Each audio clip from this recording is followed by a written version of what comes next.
سچوں کی جو صحبت ہے، صحبت ہی خود انسان کی زندگی میں بہت اثر ڈالتی ہے۔ حدیث شریف میں الصحبۃ مؤثرۃ ولو کان ساعۃ، صحبت اثر رکھتی ہے اگرچہ چند لمحے کی تو۔ ایک دوسری حدیث شریف میں سرکار فرماتے ہیں کہ اچھوں کی صحبت کی مثال عطار کی طرح ہے۔ عطر بیچنے والے کے پاس آپ چند منٹ بیٹھ لیں تو نبی خریدیں گے اور وہ نبی دے تو بیٹھنے کی وجہ سے خوشبو پا جائیں گے، اور جس کے پاس جائیں گے وہ کہے گا یار عطر لگا کے آئے ہو کیا؟ کہے گا نا عطر تو نہیں لگائے۔ ہاں، ایک عطر بیچنے والے کے پاس سے ہو کے ضرور آ۔ اچھے لوگوں کی صحبت عطار کی طرح ہے اور برے لوگوں کی صحبت لوہار کی بھٹی کی طرح ہے کہ لوہار کے پاس بیٹھیں گے اس کی بھٹی کے پاس، تو اس کے اگر بھٹی سے آگ اڑ کے پڑ جائے تو کپڑا تو جلے گا، نہ بھی اڑے تو دھواں سے گندا ہو جائے گا، آپ پریشان ہو جائیں گے۔ تو اچھے لوگوں کی صحبت عطار کی طرح ہے، برے لوگوں کی صحبت بھٹی کی طرح ہے۔ اللہ فرماتا ہے صادقین کی صحبت اختیار کرو۔ اللہ سبحانہ و تعالیٰ نے اس میں فرمایا کہ ایمان والوں اللہ سے ڈرو اور سچوں کی صحبت اختیار کرو۔ قرآن حکیم جو ہے وہ انسانی زندگی کا بہترین نمونہ ہے، بہترین نظام ہے، بہترین دستور ہے۔ اللہ تعالیٰ نے انسانوں کی ہدایت کے لیے بہت سارے انبیاء کو بھیجا، بہت ساری کتابیں اتاری، اس میں سب سے آخری نبی انتم اوتار جناب محمد رسول اللہ صلی اللہ علیہ وسلم آئے، آخری کتاب قرآن۔ قرآن کی دیگر آسمانی کتابوں میں خصوصیت یہ ہے کہ یہ جیسے اترا تھا اسی طرح سے آج بھی موجود ہے۔ پوری دنیا میں کہیں پہ بھی قرآن ہو آپ اس کو ملا کر میچ کر لیجیے، نہ زبر زیر کا کوئی فرق ہوگا، نہ ادھر ادھر کا کوئی فرق ہوگا، جو قرأت جس کی جیسی ہے وہی قرأت اس کی ہر جگہ ملے گی۔ یہ وشیشتا، یہ خصوصیت، یہ خاصیت قرآن حکیم کو حاصل ہے کہ 1400 سال گزرنے کے بعد بھی جیسا اللہ نے اسے اتارا تھا وہ قرآن اسی حالت میں آج بھی موجود ہے اور قیامت تک موجود رہے گا، کیونکہ حفاظت کی ذمہ داری اللہ نے خود اپنے ذمہ کرم ہے۔ اس قرآن حکیم میں تو ساری چیزوں کا مکمل نظام ہے۔ اللہ نے کہا سچوں کی صحبت اختیار کرو، تو اب سچے کون ہوں گے؟ اللہ نے کہا کہ ایمان والو اللہ سے ڈرو اور سچوں کی سنگت اختیار کرو، اچھوں کی صحبت اختیار کرو۔ تو سچے ہوں گے کون؟ یہ بڑا اہم سوال ہے۔ آج کل تو ہر چیز میں نقالی چل رہی ہے اور بڑا مشہور لکھا ہوا نقالوں سے ساودھان۔ صاحب جس طرح دنیا کی چیز جب خریدتے ہیں تو وہاں نقالوں سے ساودھان رہتے ہیں، نہ رہنے کی ضرورت ہے، ایسے ہی جب کسی کی سنگت اختیار کرنے کے لیے کسی سچے کو ڈھونڈیے تو یہاں بھی نقالوں سے ساودھان رہنے کی۔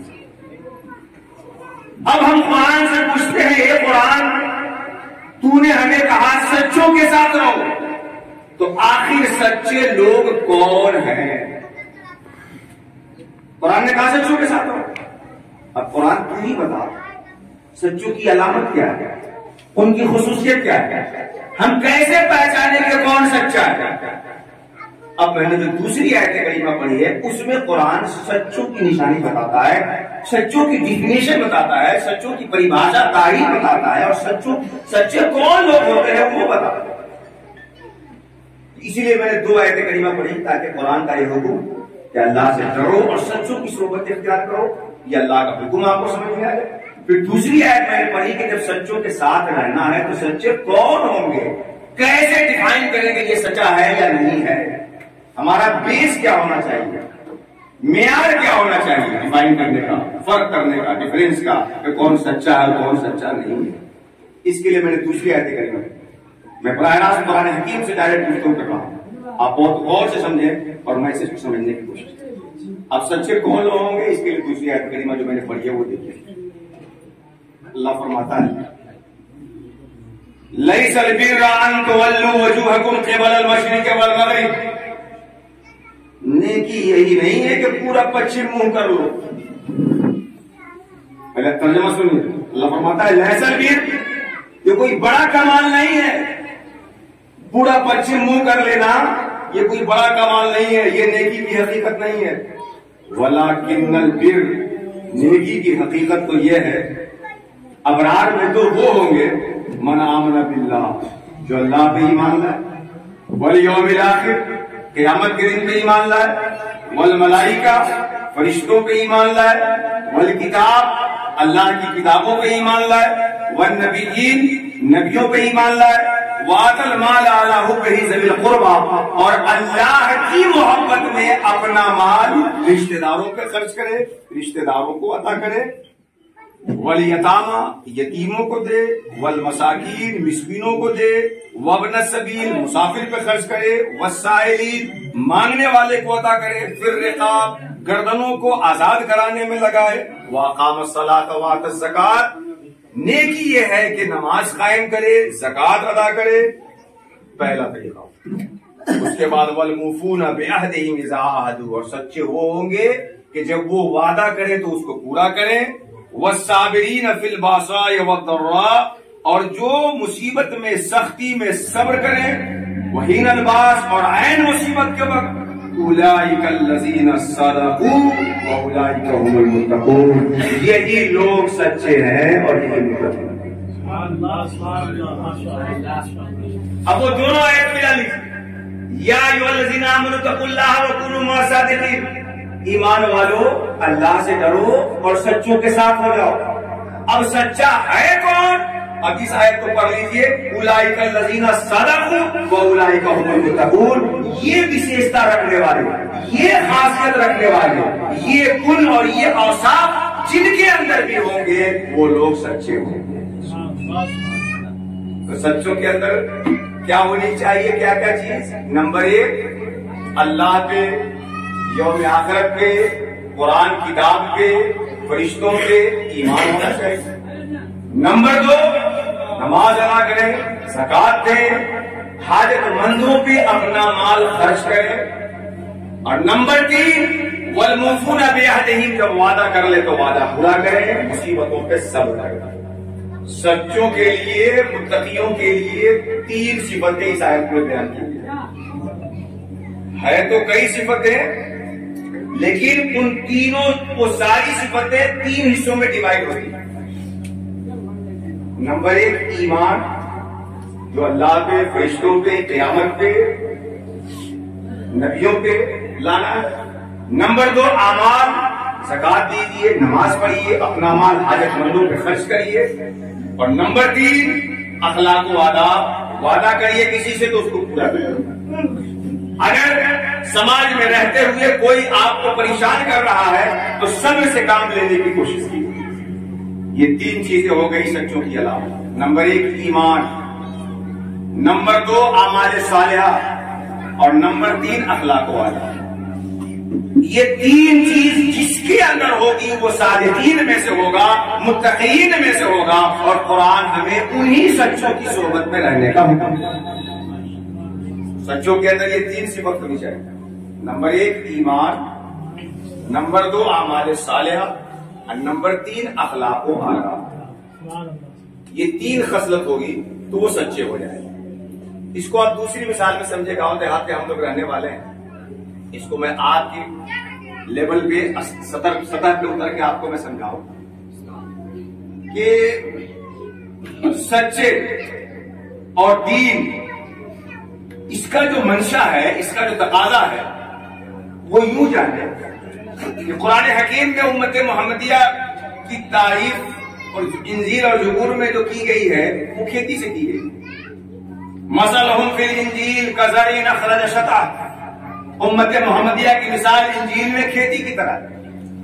آپ لوگ تو کھیتی کسانی کرتے ہیں، گیہوں کی فصل آپ نے کاٹی ہے، کھیتی میں کیا کرتے ہیں ہم لوگ؟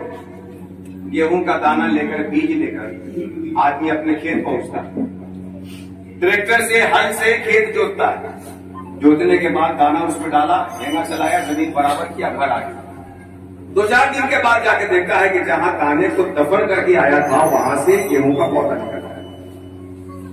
دانا آپ دفن کر کے آئے تھے، دبا کے آئے تھے، اور وہاں سے پودا نکل آیا۔ یہ ہمیں سکھاتا ہے کہ انسان کسی کو چاہے جتنا دبائے، اللہ جسے نکالنا چاہے اسے کوئی مٹی رکھ کر کے بھی دبائے تو دبا نہیں۔